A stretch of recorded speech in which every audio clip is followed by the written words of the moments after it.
بسم اللہ الرحمن الرحیم۔ السلام علیکم، میں ہوں حافظ شیخ عماد احمد۔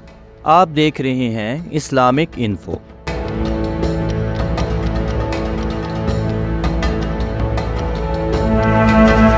معزز ناظرین، آج کی اس ویڈیو میں غزوہ بدر میں اسلامی لشکر کی صف بندی کے بارے میں بات کی جائے گی۔ 17 رمضان المبارک 2 ہجری بروز جمعۃ المبارک رسول کریم صلی اللہ علیہ وآلہ وسلم نے لشکر اسلام کو صف بندی کرنے کا حکم دیا۔ آپ صلی اللہ علیہ وآلہ وسلم کے دستے مبارک میں ایک تیر یا چھڑی تھی، جس کے اشارے سے آپ صلی اللہ علیہ وآلہ وسلم صف درست فرما رہے تھے۔ جب آپ صلی اللہ علیہ وآلہ وسلم حضرت سواد بن غزیہ انصاری رضی اللہ تعالی عنہ کے پاس سے گزرے تو وہ صف سے ذرا آگے بڑھے تھے۔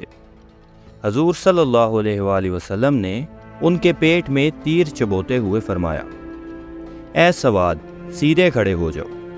اس پر حضرت سواد رضی اللہ تعالی عنہ نے کہا، یا رسول کریم صلی اللہ علیہ وآلہ وسلم، آپ نے میرے پیٹ پر ضرب لگا کر مجھے بڑی تکلیف پہنچائی ہے۔ اللہ تعالیٰ نے آپ کو حق و انصاف کے ساتھ بھیجا ہے۔ آپ نے مجھے جو چوٹ لگائی ہے اس کا بدلہ دیں۔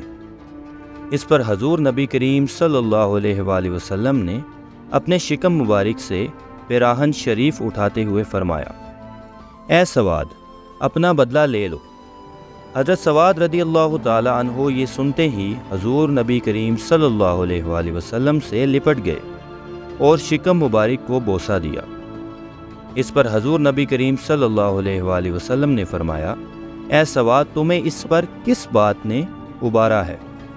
اس پر حضرت سواد رضی اللہ تعالی عنہ نے عرض کیا، یا رسول نبی کریم صلی اللہ علیہ وآلہ وسلم، میں اس جنگ میں قتل ہونے سے محفوظ نہیں ہوں۔